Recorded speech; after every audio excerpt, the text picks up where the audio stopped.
Hi, everyone, and welcome to Stand With Us TV. My name is Yoni.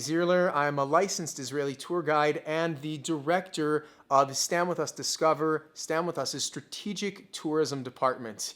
I am joined today by my counterpart, colleague, and friend in Italy, Micaela, who is Rome's foremost expert in the Jewish history of the city, as well as the founder of Jewish Roma, a Rome tour company focused on Jewish tours throughout the city of Rome. Micaela, it's a pleasure to have you here today, joining me for this mini-series exploring both Jerusalem and Rome and many of the sites that are parallel and complement each other. First of all, how are you and your family? First of all, thank you for inviting me. This is really a great thing we're doing. I'm so happy. I'm good. All me and my family are doing well, wearing masks, doing whatever we should do, and we hope that it's going to keep going like this with no surprises. We hope so as well, and it's good to hear that you're healthy. We hope this continues. We're going to explore, as I said, the history of both Jerusalem and Rome over 5 parts over this mini series. When we get started, when we're talking about Rome and Jerusalem, I think that it's really tempting for anyone who knows a little bit about Jewish history to start at the year 70. But from what I understand, that would be a little bit of a mistake when we're talking about the Roman Jewish community. So when exactly does the community, the Jewish community in Rome begin? When does that story start? So most of the people, yes, as you said, think that we came with the destruction of the temple and the following diaspora. But the Jews came straight from Jerusalem much before that. It was during Hanukkah. But we didn't come here to light candles and not to switch presents. What Hanukkah celebrates is the victory of the Jews over the Greeks. And that's what happened. When we were in Jerusalem, the king Antiochus wanted to impose his pagan culture in Jerusalem, putting statues in our temple and forbid the study of the Torah. And you can do almost what you want with us, but don't mess with the Torah. So when we fed up with that, we decided to send ambassadors to Rome to ask protection to the Romans against Antiochus. So this is the first time that a group of Jews left Jerusalem to go somewhere else. And this happened in 139 BCE.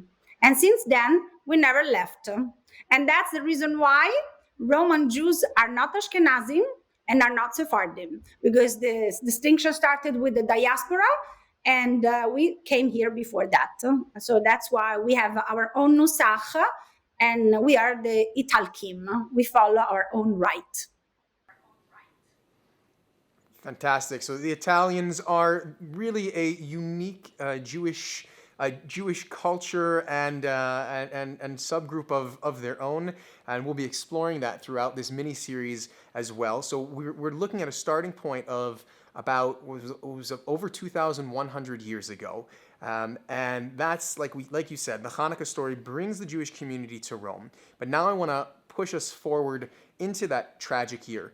The year 70 of the Common Era, which is a year that Jews throughout the world know and carry around with them as a scar, as a difficult year. This is the year when, after a 4-year rebellion against the Romans, finally it's all going to fall apart. This quest for Jewish independence will disappear, and between really the 17th of Tammuz, of the Hebrew month of Tammuz, and the 9th of Av, which is a 3-week period, and it's known in tradition as the 3 weeks, this is going to be the time when the Romans will lay a siege to Jerusalem, destroy the temple, and the Jewish people are going to be exiled. And this time, I think many of them are going to end up in Rome, eventually enhancing the Jewish community there. But what actually happens? The death and destruction happening here in Jerusalem. What's going on in the Roman Jewish community? How does it affect the Roman Jewish community?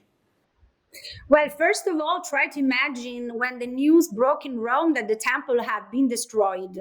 The Jews were already in Rome, part of the Roman society. So for them, must have been really terrible. Also, they were used to send the fee, the shekel, to Jerusalem, and so there has always been a big connection. And then they saw their brothers coming as slaves, as a booty of the war, and not only people, but also the vessels, the draperies, the menorah. They came with Titus as a booty of war. And there are so many legends regarding the menorah. And there are also stories that say that the Jews worked in the Colosseum as slaves. I don't believe that much. Do you imagine Woody Allen style working at the Colosseum? I really believe that what built the Colosseum was the huge amount of gold that Titus looted from Jerusalem. And so I've been doing my tours since many years.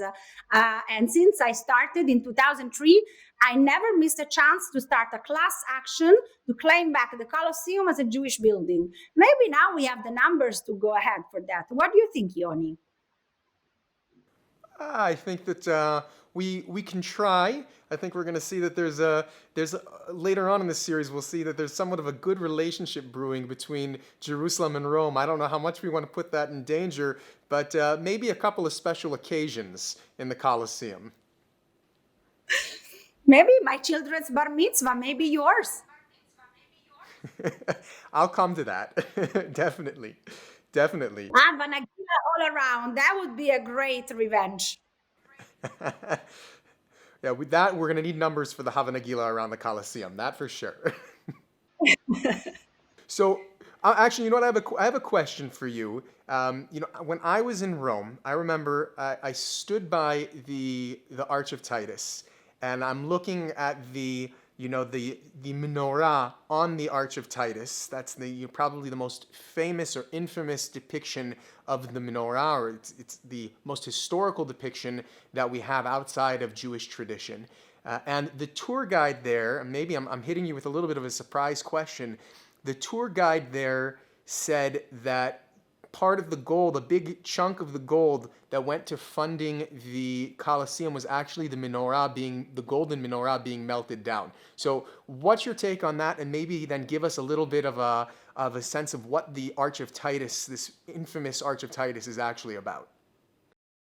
Well, we know for sure that the menorah paradoxically was displayed in the Temple of Peace in Rome as the booty of war, and we know that also that was taken as the symbol of the victory in a triumphal procession from the area that it became later the Jewish ghetto, and it used to be the site of Portico di Ottavia, to go till the area of the Forum, where even the King Aristobulus was executed. So it was a big celebration. And then the menorah, legends say, was melted by the barbarians. And in Rome, we say if it was not the barbarians, it was the Barberini, the family of the Pope, Maffeo Barberini, who melted all the Greek and Roman statues to produce new artworks. If it was the barbarians, they would have used it to cast metals. But for sure, the menorah stayed for a long time as a symbol of the victory over Judea. What I don't like very much is that the same menorah with the same base as a pyramid is today the symbol of Medinat Israel. We should go back to the original menorah, which had only a simple base with no fancy decoration. That was made by Titus. Or maybe you can say that we should use the menorah by Titus exactly to show the revenge of Am Israel against all those that in the history tried to wipe us out. So you don't like that, just the legs of the candelabra. Excuse me, you don't like the base. You prefer the legs of the candelabra. You want to go back to tradition. I think this is where we have our differences, as you so accurately put it. I'm definitely on the side of those who say, we are taking this Arch of Titus menorah and we are putting it on the symbol of the modern state of Israel, and this is our big victory. I think that's kind of been the Jewish way throughout history when it comes to dealing with the exile and Rome and having this kind of living well as the best revenge history. And actually, I know that there's at least among Israeli tour guides, there's a very famous story about the Arch of Titus. There was I think you'll correct me if I'm wrong, there was a tradition not to walk under the arch for many years, and then at a very special date flipped. Maybe give us a little look into that. Yeah, for many centuries, Jews were not allowed to go through the Arch of Titus, and arches were made to go through, and then it became a superstition that was interrupted only the 30th of November 1947. Do you remember what happened during that day, Yoni? I would be in big trouble if I didn't. The passing of the partition plan in the UN. Exactly. That gave the UN gave Israel the hope to exist. And so all the Roman Jews, devastated from the war and deportation, gathered down the Arch of Titus. And after, 2,000 years, they went through. And you know how they went through? Backwards, to show their tuches, to show that history could be reversed. That was a great revenge. I wish I was there too. Amazing. I always get chills thinking about the Arch of Titus. I'm actually wondering, can we maybe show our viewers? Let's give our viewers a little bit of a look of the Arch of Titus, of this depiction that we're talking about. Do you have something for us? I was lucky enough to go a month ago. There are no tourists in Rome. And so even for us, it's very exceptional to view and enjoy our city with no people. And so I decided to take my son's class, elementary school, to see the Forum and the Arch of Titus. And I shoot a little clip for you. I decided to come here to show you live the Arch of Titus, the symbol of the siege of Jerusalem and victory of the Romans in Judea. But we are here, and I decided to come with a Jewish school class of my son. The kids are here, and I think we were going to do also a ceremony after that. I wanted to show you the relief with the famous menorah, which is today the symbol of the state of Israel, and a march, the triumphal march that took place in Rome to show the victory of Titus over the Jews. For many centuries, Jews were not allowed to go through the arch, and after a few years they took it as a superstition. The first time they decided to go through the Arch of Titus was only the 30th of November 1947. Why? Because finally the UN resolution gave a chance to Israel to exist. And so all the Roman Jews gathered here, and a huge crowd went through the Arch of Titus after many centuries. And you know how they decided to go through? They went backwards, to show their tuches and to show the history could be reversed. Enjoy.